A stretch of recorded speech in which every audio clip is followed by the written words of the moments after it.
दोस्तों, एक एप्लीकेशन को डेवलप करने के कई तरीके होते हैं। एक एप्लीकेशन को बनाते समय डेवलपर के पास बहुत सारे ट्रिक्स रहते हैं। वो उसमें बहुत सारे लॉजिक को यूज़ करता है। वो एक एप्लीकेशन को लगभग 6 से 7 कोडिंग लैंग्वेज के थ्रू बनाया जा सकता है।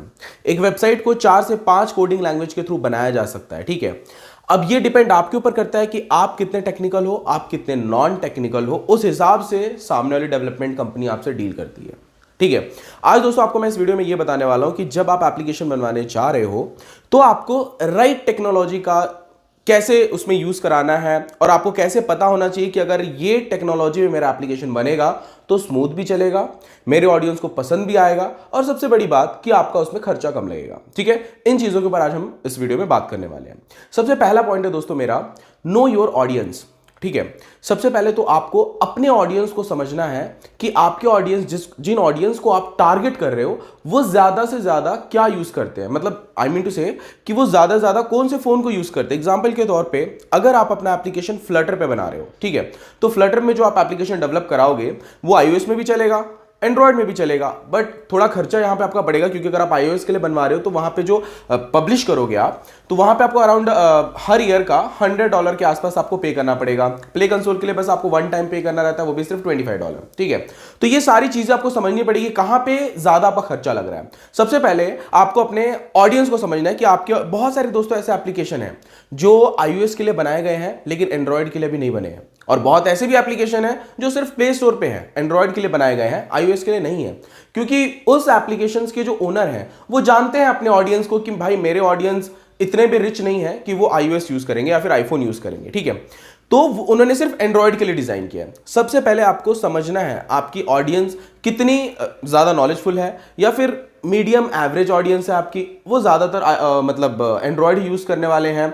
और अगर आपके जो यूजर्स हैं वो रिच टाइप के हैं, लाइक उनका टारगेट लाइक इन्वेस्टमेंट टाइप के जो एप्लीकेशंस रहते हैं वो ज्यादातर iOS के लिए बनाए जाते हैं, उसमें बहुत सारे फीचर्स उसमें दिए रहते हैं। ठीक है, बहुत सारे ऐसे एप्लीकेशंस रहते हैं एक्चुअली जो सिर्फ iOS के लिए बनाए जाते हैं। तो आपको ऐसा लगता है कि आपकी ऑडियंस iOS यूज करती है, एंड्रॉयड नहीं यूज करती ज्यादा, तो आप सिर्फ iOS के लिए एप्लीकेशन बनाओ। ठीक है, अब देखो दोस्तों क्या होगा ना, ये जब आपने डिसाइड कर लिया कि आपका टारगेटेड ऑडियंस क्या यूज करता है, उन्हें कौन सा फीचर पसंद है, तो आपका यहां पे आपका कॉस्ट रिड्यूस हो जा रहा है। ठीक है, सेकंड, आपको यह भी देखना है कि आपका ऑडियंस कितना एजुकेटेड होगा।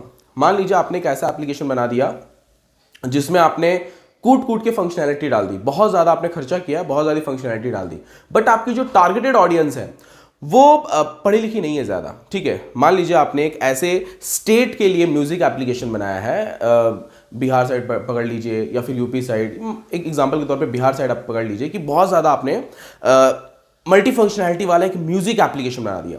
वहाँ के लोग ज़्यादा भोजपुरी लैंग्वेज सुनते हैं। ठीक है, तो वहाँ पे क्या होगा कि उस स्टेट के लिए जो आपने एप्लीकेशन बनाया, जो मल्टी फंक्शनैलिटी डाल भी दी, वहाँ पे यूज़ करने वाले आपके एप्लीकेशन को कौन है?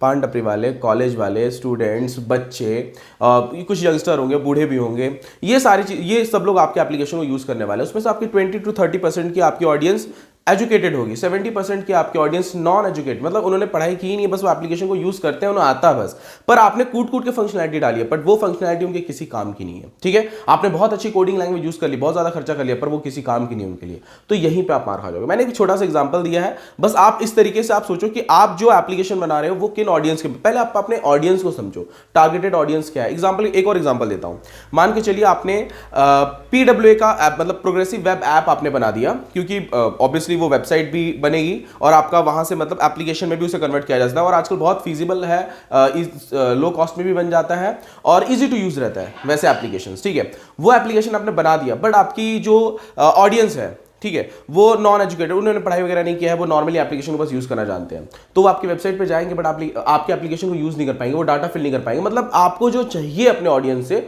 वो नहीं मिल पाएगा। ठीक है, तो ये है मेरा फर्स्ट पॉइंट, सबसे पहले आपको ऑडियंस को समझना है। ठीक है, ये फर्स्ट पॉइंट है मेरा। आइए दोस्तों बढ़ते हैं सेकंड पॉइंट की तरफ। दोस्तों सेकंड पॉइंट है features that your users love. दोस्तों क्या होता है ना, जो आपके ऑडियंस को पसंद है उस हिसाब से अगर आप अपने एप्लीकेशन में फीचर्स डलवा रहे हो, उनके लिए जो आप एप्लीकेशन डेवलप करा रहे हो उनके लिए, उनके हिसाब से जो उनको पसंद आता है वैसे अगर आप फीचर्स डलवा रहे हो, तो वो आपके जो ऑडियंस है वो ज्यादा यूज करना पसंद करेंगे आपके एप्लीकेशन को। ठीक है, अब दोस्तों मैं बताता हूं एक्चुअली मैंने ये पॉइंट क्यों लिया है।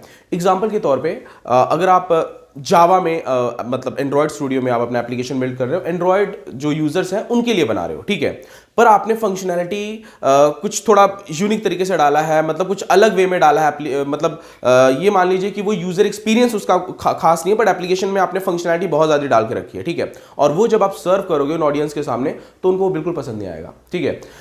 देखो एक और छोटा सा एग्जाम्पल दूंगा, आप समझ जाओगे। जो यूजर्स होते हैं, मतलब एक छोटा सा कुछ अदर एप्लीकेशन से अलग हटके मैं आपको एग्जांपल दे रहा हूँ। जिन लोगों को दाल रोटी चटनी ये सब पसंद रहता है ना, उनको पिज्ज़ा खिलाओगे ना तो उनको पसंद नहीं आएगा, और जिनको पिज्ज़ा पसंद होता है उनको आप दाल चावल खिलाओगे तो पसंद नहीं आएगा, ठीक है। दोनों बहुत डिफरेंस है, इन दोनों में बहुत ज़्यादा डिफरेंस है, ठीक है। तो आपको सबसे पहले ये देखना है कि आपके जो यूजर्स हैं उनको क्या पसंद है, और वो जो पसंद है वो कौन सी टेक्नोलॉजी में ईजिली बन जाएगा जहां पे आपका डेवलपमेंट कॉस्ट कम लगने वाला है। ये चीज़ों को आप समझो, ठीक है। उसके बाद आप अपने एप्लीकेशन की मतलब टेक्नोलॉजी को सेलेक्ट करो, या फिर जो प्रोग्रामिंग लैंग्वेज है उसको सेलेक्ट करो और उस पर ही डेवलप कराओ, ठीक है। थर्ड पॉइंट है, take a look at pros and cons, मतलब उसके एडवांटेज और डिसएडवांटेज के बारे में समझो। एग्जांपल के तौर पे आपने अपना एप्लीकेशन, आपका प्लानिंग बहुत बड़ा है और आपने पीएचपी पे डेवलप कर लिया, ठीक है। ठीक है, पीएचपी पे आजकल बहुत बड़े बड़े एप्लीकेशन चलते हैं, मैं ऐसा नहीं बोल रहा हूँ कि पीएचपी खराब है, पीएचपी पे डेवलप मत कराओ, पीएचपी पे बहुत बड़े बड़े एप्लीकेशन चलते हैं। पर आजकल की जो ट्रेंडी प्रोग्रामिंग लैंग्वेजेस हैं, Node.js हो गया, ठीक है, पाइथन हो गया, इन सब चीज़ों पे क्या डेफिनेटली यहाँ पे ज़्यादा आपको अभी ग्रोथ ज़्यादा है, अभी ट्रेंड मार्केट में यही चल रहा है, और यहाँ पे एप्लीकेशन अगर आप इस लैंग्वेज में डेवलप करते हो तो थोड़ा स्मूथ रहता है आपका एप्लीकेशन, थोड़ा ज़्यादा ही स्मूथ रहता है एक्चुअली, वो मैंने खुद एक्सपीरियंस लिया है खुद से। तो अगर मतलब मान के चलिए कि आपने एप्लीकेशन डेवलप कर दिया, आपकी प्लानिंग बहुत बड़ी है, ठीक है, और आपने एप्लीकेशन डेवलप कर दिया एक वैसे प्रोग्रामिंग लैंग्वेज में, मैं सिर्फ एक पीएचपी को टारगेट नहीं कर रहा, आपने ऐसे प्रोग्रामिंग लैंग्वेज में आपने बना दिया जिसका भी मार्केट खत्म हो चुका है, उसमें इतने ज़्यादा अपडेट्स भी नहीं आने वाले हैं, वैसे प्रोग्रामिंग लैंग्वेज में आपने डेवलप करके अपने यूजर्स के सामने सर्व कर दिया, वो आपका एप्लीकेशन हिट भी हो गया, पर फिर उसी सेम एप्लीकेशन को दूसरे प्रोग्रामिंग लैंग्वेज में ले जाना, इन सब चीज़ों में खर्चा हो सकता है, पॉसिबिलिटी है, पर खर्चा बहुत ज़्यादा बढ़ जाएगा, हो सकता है आपके यूजर्स भी लॉस हो जाए क्योंकि उनको वो चीज़ें नहीं मिल रही है जो आप उन्हें देना चाहते थे, ठीक है। तो ये चीज़ों के ऊपर भी आपको ध्यान देना है। जब भी आप कोई एप्लीकेशन डेवलप करा रहे हो तो वो जो टेक्नोलॉजी आप उसमें यूज कर रहे हो वो आगे चल के क्या क्या अपडेट्स आप दे सकते हो, आपकी प्लानिंग्स क्या क्या है, ये सारी चीज़ें आपको डेवलपमेंट कंपनी के साथ पहले शेयर करनी है, तब वो जाके आपका उस हिसाब से प्रोग्रामिंग लैंग्वेज सेलेक्ट करेगा, उस हिसाब से बनाएगा वो, ठीक है।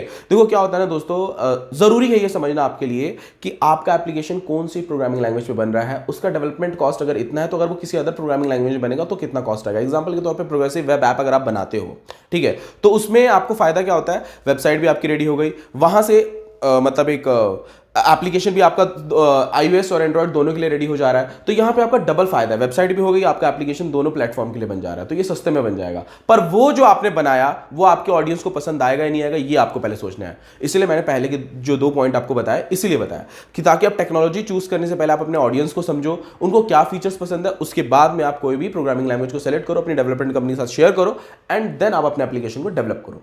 आई होप दोस्तों आपको मेरा ये पॉइंट्स समझ में आ गए होगा, अगर नहीं भी समझ में आया तो कोई बात नहीं, आप मुझे नीचे दिए गए डिस्क्रिप्शन बॉक्स नंबर दिया हुआ है मेरा, आप मुझे कॉल कर सकते हो, और इससे रिलेटेड अगर आपको कुछ पूछना हो या फिर एप्लीकेशन बनवाना हो तो आप मुझे कॉल कर सकते हो। और अगर आपको मेरा ये वीडियो पसंद आया तो इस वीडियो को लाइक जरूर कीजिएगा, अगर आप मेरे चैनल पे नए हैं तो चैनल को सब्सक्राइब जरूर कर लीजिएगा। थैंक यू दोस्तों, मिलते हैं नेक्स्ट वीडियो में।